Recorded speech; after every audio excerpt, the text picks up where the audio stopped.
Thank you for coming.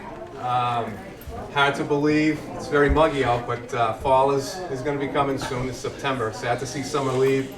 I apologize for not being able to be with you last week, and I want to thank my assistant in Officer Morissette for standing in for me, sometimes duty calls.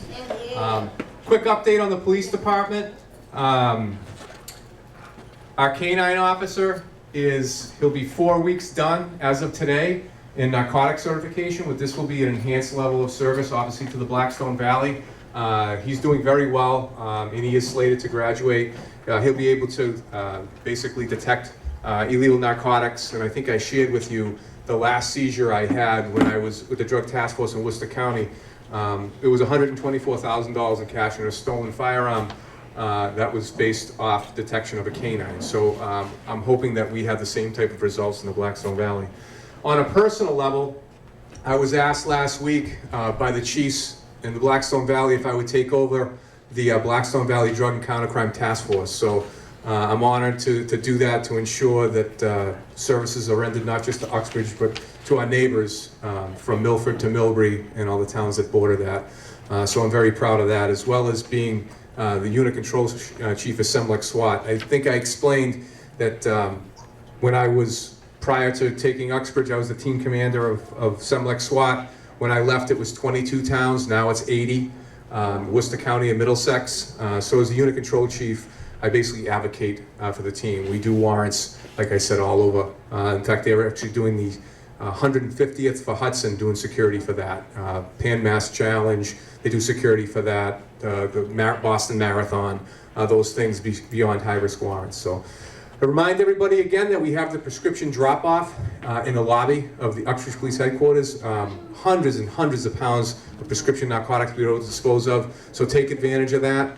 Obviously working with the Worcester County District Attorney's Office with the Opiate Task Force. It's still an issue out here. Last Sunday we had to provide someone Narcan. It took 3 doses to revive them, so it is a problem. So we're going to incorporate that into the Blackstone Valley Drug Task Force, offering services to those that are in need, whether it be family of loved ones of those that are dealing with addiction, or those that we're actually arresting or coming in contact with as part of our investigation. So things are going very well. Remind everybody that town meeting is next month, October, very important. There's a couple initiatives on there that are going to raise some attention, and I'll talk about that again next month. But one that I have on there, I talked about this 2 months ago.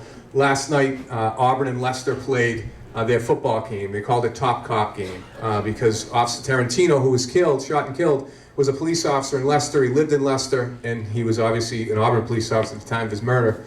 And Uxbridge was there, and the reason why Uxbridge was there is we were slated to play Leicester opening day, but changes were made for those 2 towns to play. So because of what happened to Ron Tarantino, because of the events that happened in Dallas and Baton Rouge, I have a warrant article on this town meeting, and this warrant article is to provide high-level ceramic plate body armor that will withstand high-capacity rounds from a long gun rifle, ballistic helmets, and AR-15s for our cruisers. So our officers, if they're getting shot at by a bad guy with a high-powered rifle, they can shoot back with a high-powered rifle. So I also included the fire department on there. If you looked at some of the incidents that happened, especially in Milwaukee, where they were shot at. So I put in this warrant article for each ambulance to have 2 ballistic body armor vests, and for the fire chief to have one. So there's 5 vests there. So I'm hoping for your support on that, because I want to ensure that our officers have the equipment they need to get home to their families. And once again, I thank you very much for having the police department here the first Friday usually of every month, due to the Labor Day weekend with the second Friday.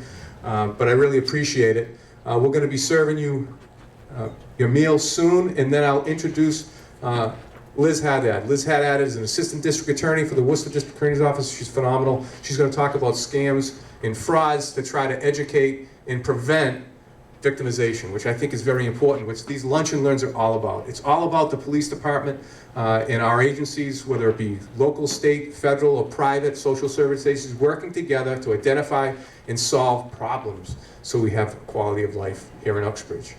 And with that being said, I just ask everyone now to give thanks and for a moment of silence before we serve the meal.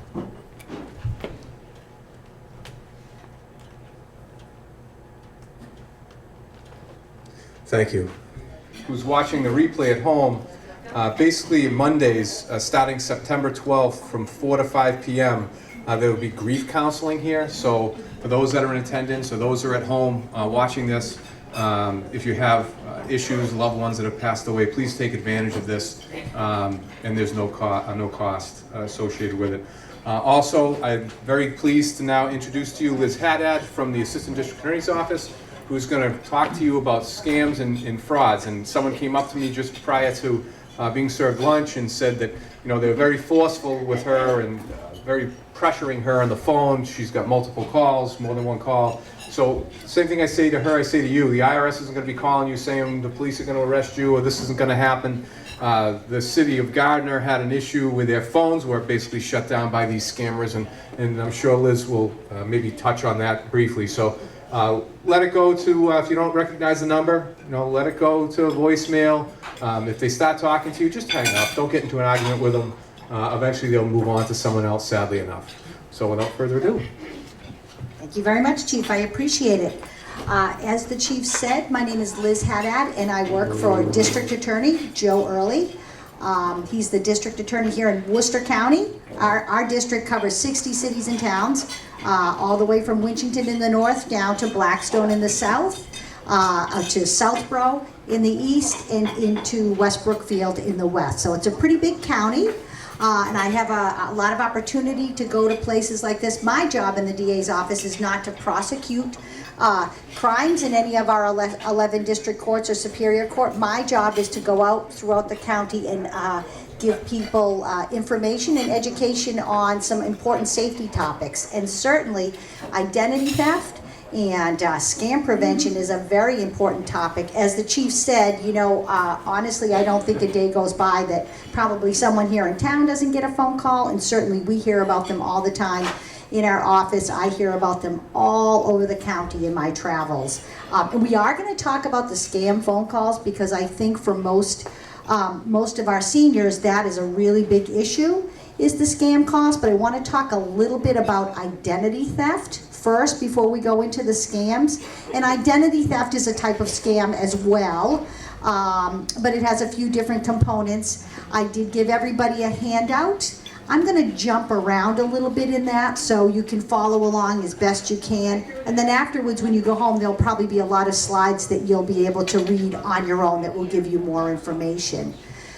So when we talk about identity theft, what we really mean is when someone uses your personal information without your permission.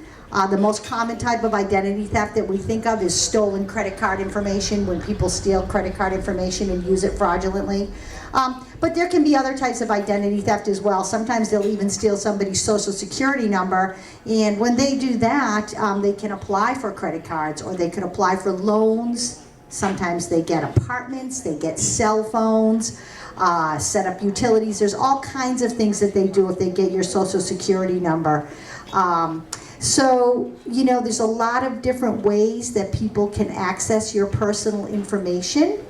One of the ways is through trash. So as we talk about ways to prevent it, I'll talk about things to do with your trash. But so one of the common ways is going through people's trash. Sometimes people put old mail out there or old information in the trash, and some of these scammers, these dumpster divers, are very good at going through trash and getting information that they need. So going through trash is one way that they can get your personal information. Certainly, if you're on the computer, you need to make sure that your computer has all the appropriate virus and firewall and have everything up to date, because people can get personal information through your computer. That could almost be a whole separate seminar that we could do on internet safety. The other ways are, you know, through skimming. So we've heard a little bit more about this throughout the county in the last year or so. So skimmers are devices that these identity thieves will put over card readers. One time it happened in a bank. There's been a few gas stations that have got them. So it's just a little something that fits over the card reader. It's really not that obvious to the user. And when a person goes up and puts their card in, this reader reads the magnetic strip, and it takes their card number. Sometimes they'll have a little camera because they'll watch you put in a PIN if it's a debit card. So that's what the skimmers are, and that's happened a little bit more in the county. So that's something to watch for. If you ever use an ATM or any other card reader and it looks suspicious to you, you should notify either the bank or the store owner and let them know that that doesn't look right. Another way that people get personal information and use it fraudulently is through what we call intergenerational theft, which unfortunately is family members stealing from each other. Sometimes we have grandchildren that will steal personal information from their grandparents. Sometimes we have parents that don't have custody of their children but have the information and they'll use it as well. Certainly family members have a lot of access to each other's personal information, so that does happen. The other kind of theft out there is regular old stealing of purses and wallets and car brakes. We always tell people not to leave lots of personal information in their car. Try not to carry documents with your social security number in your wallet. That's another way people get information. Another way they can get your personal information is the big database breaches. And we hear about those in the news all the time when they break in and they get people's information as well. So I know that sounds like a lot of different ways somebody could get your personal information, and it is, but the truth is, by staying vigilant and staying on top of things, there are things that you can do to protect yourself from these things. Certainly making sure that things that you put in your trash, documents like medical information, insurance information, any tax information, any credit cards, whatever, even bills, shred those before you put them in the trash or the recycling.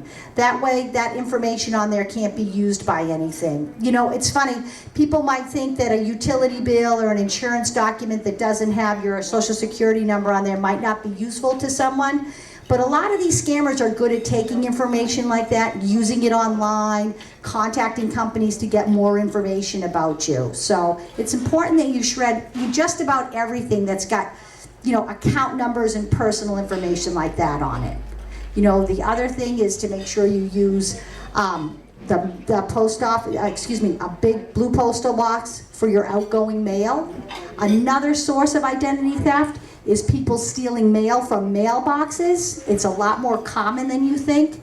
Probably just in the last year, there's been one or I think even two stories in the last year about people that were caught. One woman was caught. Someone had seen her car in a neighborhood out towards Boston, one of the suburbs towards Boston. And someone called the police and said, this woman has been driving around every day in this car. We don't know who she is. When the police stopped her, her whole passenger side was full of mail. So she had gone through, she knew who was home and who wasn't home, and she was stealing mail from the mailbox. So I always say, you know what? Nobody's going to steal the mail out of those big blue mailboxes. You'd have to have a pretty long arm to reach in there, right? And the truth is, when we put our mail in a mailbox in front of our house, we put a lot of information.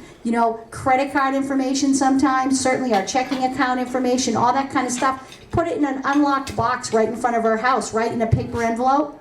And then for good measure, we make sure we put up that red flag so that everybody that drives by knows that there's something in that mailbox. So mailing something at the post office is really very safe. The other thing is, if you go away for any period of time, even for a weekend, if you're gonna have papers delivered, stop your mail and stop your paper. Because honestly, nothing says, boy, we haven't been here for a while, like a bunch of newspapers and a bunch of mail in the mailbox. And it takes about 5 minutes to go down to the post office and fill out one of those mail hold forms. But that's important to do, and that can keep you safe from identity theft as well, especially if it looks like you haven't been home in a while. The other ways you can keep yourself safe, make sure that you do not give any of your personal information out over the phone. And that's going to help us to segue into the phone calls. But truthfully, if somebody's calling you, even if they say not necessarily trying to scam you, saying, oh, they're trying to get you to donate to a charity or something, but they sound like they're from a regular business or something trying to get your information, if they're calling you, you haven't called them, but they're calling you, you don't give them any personal information. Not your name, not your birth date, not your mailing address, and certainly never a social security number or a credit card number or anything like that. Never give that information over the phone. And the truth is, even if you have caller ID, and so you say, oh, this number looks like it's from whatever, something that looks official. It says Medicare, or it says Washington, D.C., or something like that. You never know who's on that phone, because there is software out there now called spoofing software. And what it does is, it allows this scammer to make any number they want show up in the phone. So even though you might say, I think I recognize that number, or that looks like a legitimate number, you never know that because they can change that. So it's really important. We're going to talk more about the scam phone calls, but it's really important to make sure you never give out personal information over the phone. The other thing to make sure that you've not been the victim of identity theft is to make sure that you're checking bank statements and bills and all this kind of mail that you get in with your accounts. Make sure that everything looks okay. If anything looks funny on a bank statement or a brokerage account or a retirement account, anything like that, and if there's something that doesn't make sense, no matter how small it is, if a credit card charge doesn't look right, even if it's really small, you want to make sure you call whoever issued that statement and tell them, I don't think this makes sense, or can you explain where this came from? One thing they do when they steal your credit card numbers, or they steal a credit card sometimes, is they'll use it to just make a couple of quick small purchases. And all they want to do is make sure that the card goes through without getting stopped. So if there's something there that doesn't make sense, then you want to make sure that you call them. The other thing is that if you don't shop online, but you have a lot of transactions that have 800 numbers next to them, usually those are online transactions. Because online companies, when they charge your credit card, they're required to provide an 800 number as well on the bill so you can contact them. So if you're seeing a lot of 800 numbers and you don't shop online, that can be another sign that somebody's using your credit card online. Make sense? So we talked about the phone calls. Again, I can't say it enough. You just don't give out information over the phone. I know that a lot of people get phone calls. I think somebody that's here today just got another phone call, one of the big phone scams that's out there right now. And I know the DA's had something in the paper, the little article warning people. The sheriff did as well, because one of the scams involved the sheriff was these IRS scams. So at one point the scammer said that the sheriff's office, Lou Evangelitis' office, was going to come and arrest you, that they had constables. So it's these IRS scams. Has anybody here gotten one? Heard of somebody that's got them? Right. And so they call and they say, we're from the IRS. I'm from the IRS, and you owe back taxes. If you don't pay those back taxes right now, somebody is going to come. There's a warrant out for your arrest. We're going to send we're sending federal marshals. We're sending constables from the sheriff. We're sending all these people. None of that is true. Then they try to get you to give a credit card number. Now, if you resist, some people have said that they can get very, very nasty, yelling, screaming, swearing, which, you know what? That would never happen from a government agency anyways. They would never do that. And the other thing is then they want you to give them a credit card number so you can pay off the back taxes. But here's the thing. Government agencies don't take credit card payments over the phone. Ever. They don't. It never happens. So if someone is trying to give you trying to say they're from the IRS or any other government agency trying to get you to pay with a credit card over the phone, it's a scam. All those IRS phone calls are scams anyways. The IRS contacts people by mail, and they are not calling people like that. If you owed back taxes, the process for collecting them is very, very different than somebody calling and trying to get you to pay over the phone.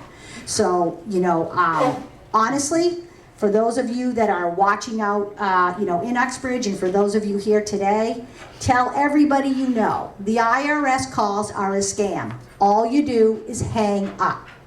The other thing is, I know I was at some senior housing in Worcester one time, and an elderly woman in her late 80s got one of the phone calls, and they were yelling at her and screaming at her, and she was really afraid because they said that they were on their way and they were going to arrest her. But here's the truth. Most of them aren't even in this country. They're not anywhere around you, so even if they threaten that they're going to come to your house or they know your address, they're not near you and they're not going to come to your house and they can't hurt you. This is just something they do to intimidate people and scare people. So the IRS fraud, which is a really big one right now, is not true. Some other scams that are out there, the grandparent scam, I haven't heard about it as much, but I think that it's still moving around. The grandparent scam is when you get a phone call that purports to either be from a grandchild, or sometimes they'll say they're authorities in another country and that your grandchild has been arrested. Sometimes it'll sound like a grandchild. Either they'll say, and if you say, oh, you know, gee, you don't sound like yourself. Oh, you know what, Graham, they got me here in jail and they punched me, or the girl will be crying, you know, or something like that. Those calls, same thing. And then they want you to wire money, $2,500 or whatever, to Mexico or wherever. So a couple of red flags there. First of all, if somebody calls and says they're your grandchild and they don't sound like your grandchild, you hang up anyways. You never send money. You'd find out if somebody was out of the country. And second, you know, the other big red flag is the wiring of money. So whenever somebody you don't know wants you to wire money, that's a really big red flag. You know, because when you deal with businesses or whatever, nobody wants you to wire money, but the scammers love that. Because the truth is, you can think that you're wiring money to Canada or Mexico or the Caribbean, but once they have that confirmation number, they can pick that money up anywhere in the world. And it's cash, and it's gone. So we've had people send $2,500, $3,000, $1,500. This is a scam that I feel like might be dying down, but I think it's still out there. So same thing. Sometimes it's not a grandchild. Sometimes they'll say you have a relative who's had an accident and they're in a foreign country and they're not going to take them to the hospital. There's all kinds of things. They're holding them hostage. It's that same kind of scam that you have a relative that's out of the country that needs money and they want you to wire to. Those are all scams as well. All scams. And wiring, people wanting you to wire money is always a scam. I know there's lots and lots of charity calls that folks get as well. The thing about donating to the charity over the phone is, just like everything else, I mean, the charities usually sound very nice, the folks that are collecting, and they all sound like a good cause. But it's really hard to tell the good from the bad on the phone. And again, you should never be giving personal information or credit card information over the phone. Now, if you've got somebody that becomes aggressive, trying to get you to give a credit card number or give electronically, that should be a flag. Most of these legitimate charities, even if they have a company that collects for them, the people do not get aggressive. But if there's somebody that's insisting, even if you say, well, just send me something in the mail. Oh, no, we need you to give online right now. We only have so much time. They like online donations because they're cheaper. You know, those kind of high pressure tactics are usually red flags as well.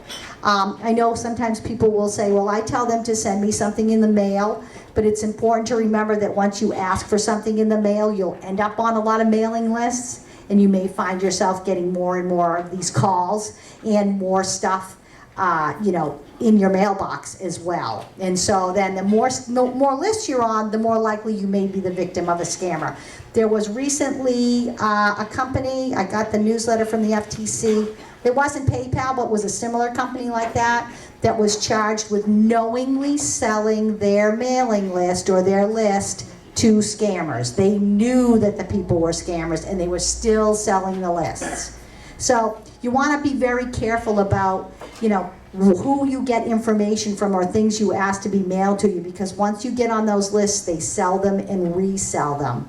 Even if you give to a legitimate charity, and everybody has their charities that they like to give to, a lot of times after you do that, you'll find that you're getting a lot more requests. If you just don't give for a while, they usually die down. And I know people probably have questions about the do not call list as well. Most people are on it, but you're still getting those calls. Unfortunately, the do not call list is just a list. It isn't anything that actually blocks these callers or phone numbers. So legitimate businesses will look at the list and say, this person doesn't want to be called, so they won't call you. But scammers don't care. Scammers are going to call you no matter what. And charities that register with the state are exempt from the do not call list, they can still call you, as well as politicians. So we know it's the political season. People are probably getting, if they're not getting a lot of political phone calls, they may start to as we get closer to the presidential race. And the truth is, those political calls are all exempt. So they do get to make those phone calls. I know they can be frustrating sometimes. I gave a pamphlet out to everybody that's got a whole list of these scams and frauds. And a lot of them, one of the popular ones too is these free trial offers. I know people see things on TV, and you might see things in magazines or even on the internet where you can send away for a free trial, and all you have to do is pay shipping and handling. So you give them that credit card number. But what happens is, in very, very fine print, agreeing to take the free trial and pay for the shipping and handling means you're agreeing to regular shipments of that. So you get the cream or whatever it is, and you don't really like it, but whatever, it's $4.95. And then the next thing you know, in a few weeks, you've got one coming in the mail, and you call them and they say, oh, you signed up for automatic shipment. So at that point, you probably say, I don't want the automatic shipment. You're usually on the hook for at least the first payment. And then sometimes it can be hard to get them to stop. That's with a lot of these things. Even the DVD collections and all of that. They tell you cancel at any time, but I've heard a lot of anecdotally, I've heard people say, yeah, it's really hard to get them to stop sending it though, like once they have their information. So if you've given them your bank account number, they usually want an automatic draft. You can work with your bank or credit card company to stop it, but they're usually pretty tough to stop. One of the other types of charity donations is donations after natural disasters as well. Usually after a natural disaster, people do want to help. But you need to make sure that if you're going to donate to folks in need, you want to make sure that that money actually gets to them. So you want to make sure that you're donating to a charity that's established, that knows how to handle, like the Red Cross. And I'm not endorsing any particular charity, but we know that the Red Cross knows how to take that money and those donations and get that to people in a disaster zone or a natural disaster. A lot of times there's all kinds of startups. There's things online, people call, there's all these things that you see where you can give money, but you don't necessarily know if your money is actually getting to those people. Even if they're collecting it and trying to help them, if they're not used to working in a natural disaster, they may not know how to use your money and donations effectively. That's why you want to make sure you give to a legitimate agency. I know after the earthquake in Haiti, there were a couple of pretty big high-profile celebrities that started these charities, started these donation sites to get food and water and all of this stuff to the folks in Haiti, but they had never done it before. And they were bringing in supplies, the roads were out, they would land, and all the goods would sit at the airport because they couldn't get them to the people. So you need to make sure that you're donating to something that's legitimate and people that actually know how to use those donations effectively. So that's all of the scams and fraud. There's a lot here. We could talk all day about that, but I want to take some questions if anybody has any questions.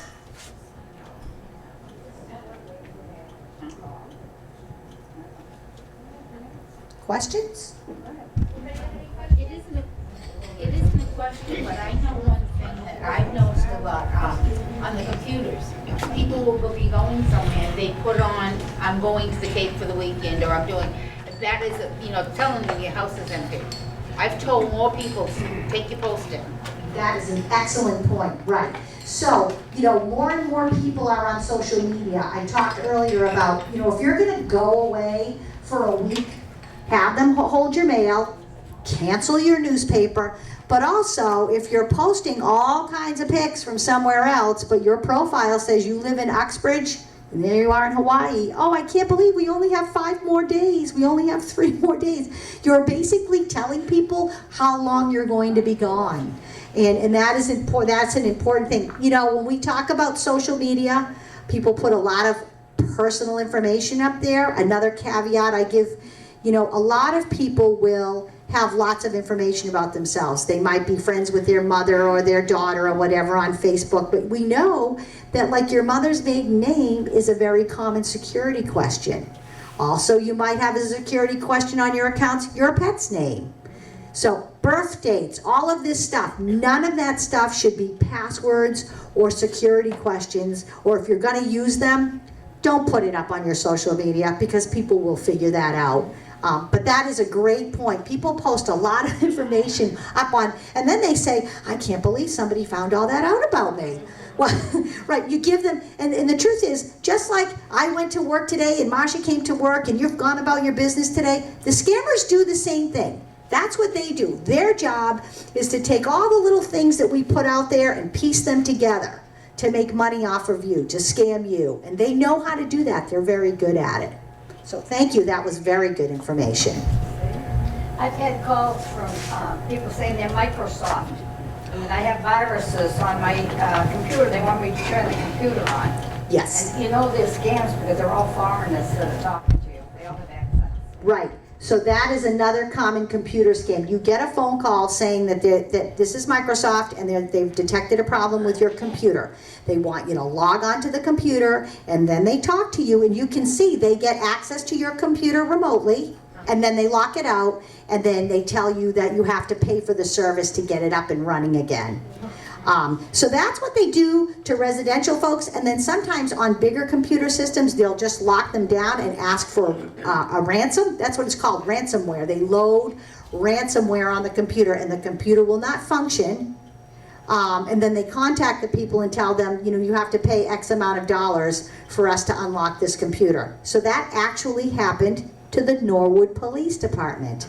And they actually paid the ransom because they were locked and they couldn't get anybody in there to get through the encryption or whatever it was. It was really something. Same thing with the Gardner Police Department. This just happened. It was in the paper. The Gardner Police Department, I think, got some calls that there were some scammer calls, and then somehow he called into the dispatch and then he kept calling and he tied up all the lines. He tied up all the lines. So there's things that they do. The other thing with the scammers is they don't sit at a phone and dial numbers one at a time. They use computer software. They use internet telephones and they use computer software, so they just keep dialing. You know, so you hang up, they're already on to the next one.